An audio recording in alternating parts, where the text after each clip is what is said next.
Hello friends, welcome to our channel. आज हम पढ़ने वाले हैं क्लास 6 साइंस का चैप्टर 10 मेज़र में। क्लास 6 साइंस का chapter 10 motion and measurement of distance. Okay, तो motion and measurement of distance. इस चैप्टर में क्या है कि तो there was a general discussion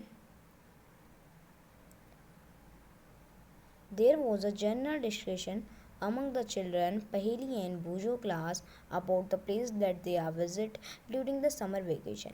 अब एक जर्नल यानी कि आम तौर पे जो डिस्कशन होता है वो हो रहा था पहेली और भूजो के क्लास में कि वो समर वेकेशन में कहाँ घूमने गए.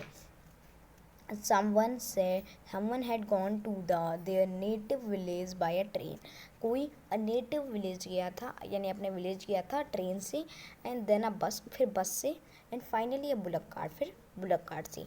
वन स्टूडेंट है ट्रैवल बाय एन एरोप्लेन, और एक स्टूडेंट एक एरोप्लेन से ट्रैवल कर रहा था छुट्टियों में. Another spent many days of his holiday going on fishing trips by in his uncle boat. और जो दूसरा स्टूडेंट था वो क्या कर रहा था, अपने अंकल की बोट है उसकी में फिशिंग कर रहा था अंकल के साथ. The teacher then asked them to read a newspaper article that mentioned about a small wheeled vehicle that moved on the soil of Mars conduct experiments. तो अब उनके टीचर ने बोला कि आप जो न्यूज़पेपर होता है ना उसमें जो हेडलाइंस आई हैं उसको पढ़िए, जो आर्टिकल आया है उसको पढ़िए कि उस आर्टिकल में जो एक छोटे टायर्स, छोटे व्हील वाला व्हीकल है वो घूम रहा है मार्स में, क्या करने, सॉइल का एक्सपेरिमेंट करने और वहाँ सॉइल देखने और वहाँ एक्सपेरिमेंट करने. तो these vehicle were taken by spacecraft all the way of Mars. अब क्या होता है कि ये व्हीकल को हम यहाँ से मार्स तक किस तरह पहुँचाएं, तो उसके लिए हम क्या यूज़ करते हैं, इसके लिए हम यूज़ करते हैं स्पेस क्राफ्ट को. ओके, तो meanwhile Paheli had been reading about stories about ancient India and wanted to know how people travel from another place to another place in earlier time. तो अब पहली उसी समय, मीन वाइल मीन्स होता है उसी बीच पहली ने क्या रीडिंग करना शुरू किया स्टोरीज़ का पहले के इंडिया की यानी प्राचीन इंडिया की, कि प्राचीन इंडिया में कैसे हम ट्रैवल करते थे एक प्लेस से दूसरी प्लेस में. तो अब हम पढ़ते हैं स्टोरी ऑफ ट्रांसपोर्ट. ओके, तो स्टोरी ऑफ ट्रांसपोर्ट कि ट्रांसपोर्ट कैसे बने दुनिया में, इसकी स्टोरी है. तो long ago people did not have any mean of transport. जो पहले के समय था उसमें कोई मीन्स ऑफ ट्रांसपोर्ट नहीं था. दे यूज टू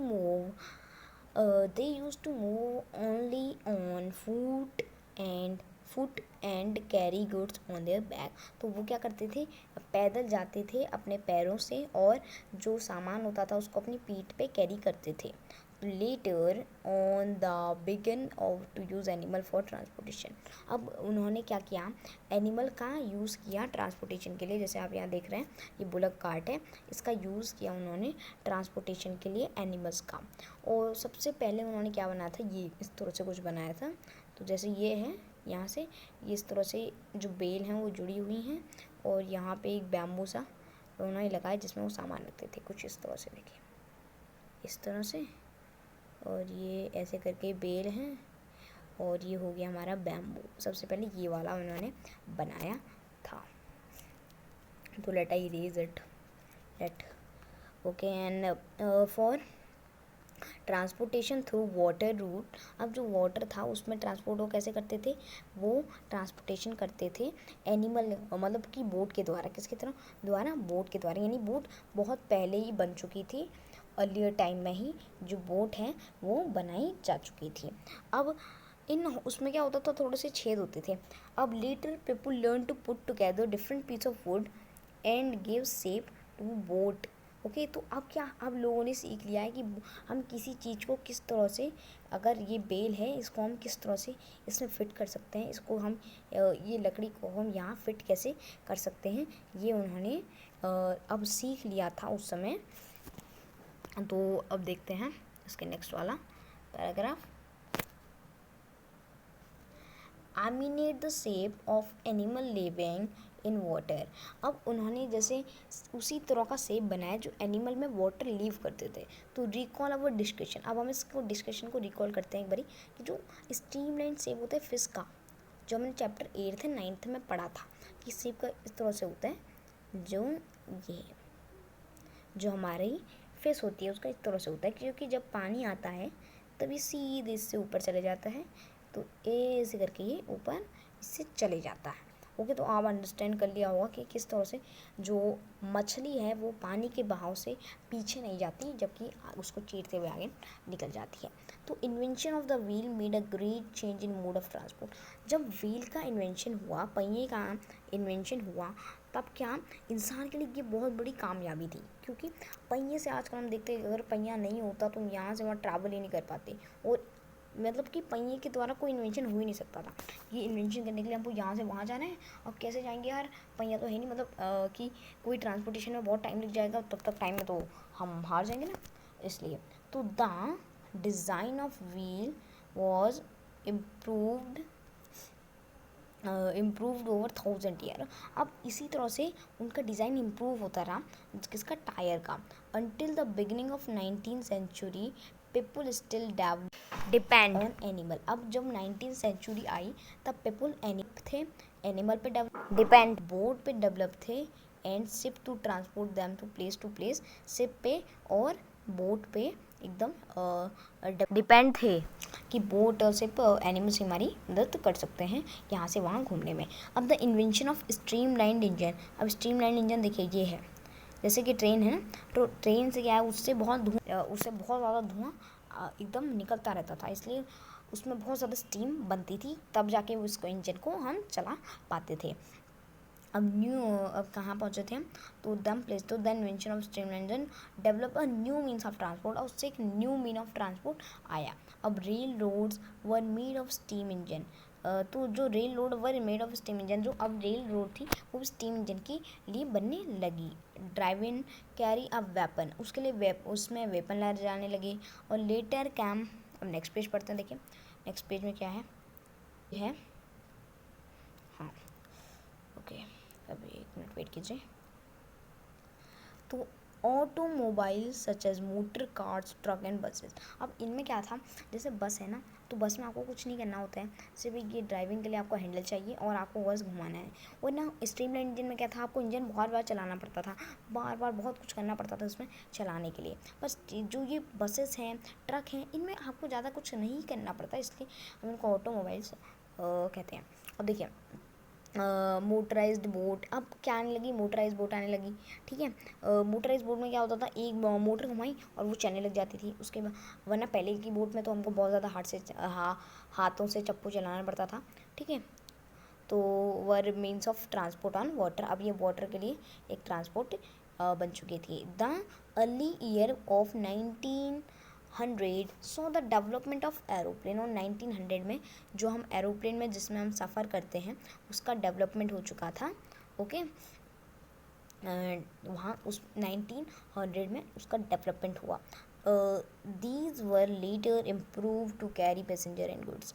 अब ये क्या था, ये पैसेंजर और गुड्स यानी सामान को ले जाया करता था। इलेक्ट्रिक ट्रेन्स आने लगी, फिर मोनो रेल्स आने लगी, जो मोनो रेल्स चलती है ना रोड में, वहीं पे वो आने लगी। सुपरसोनिक एरोप्लेन आने लगे, and space craft are same of the combination contribution of 20th century में इतना सब वर्क हो चुका था। फिर 10.1 so some of the different modes of transport place them correct order from the earlier mode transport most recent.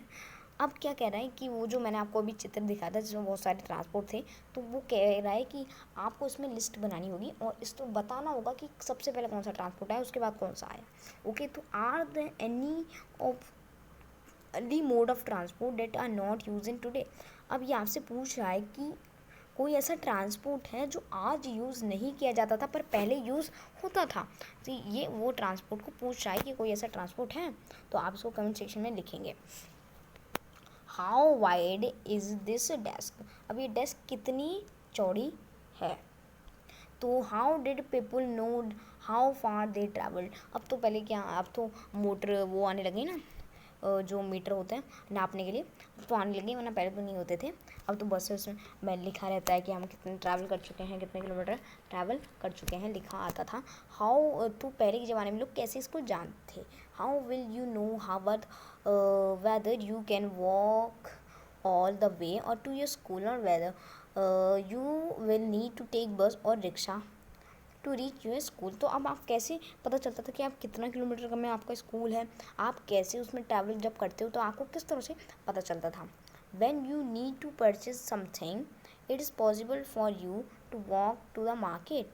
अब ये कह रहे हैं when you need to purchase something, जब आपको कुछ चीज़ें खरीदनी थी, if is it possible for you to walk to the market, तो अब आपके लिए पॉसिबल था कि आप मार्केट में घूमें।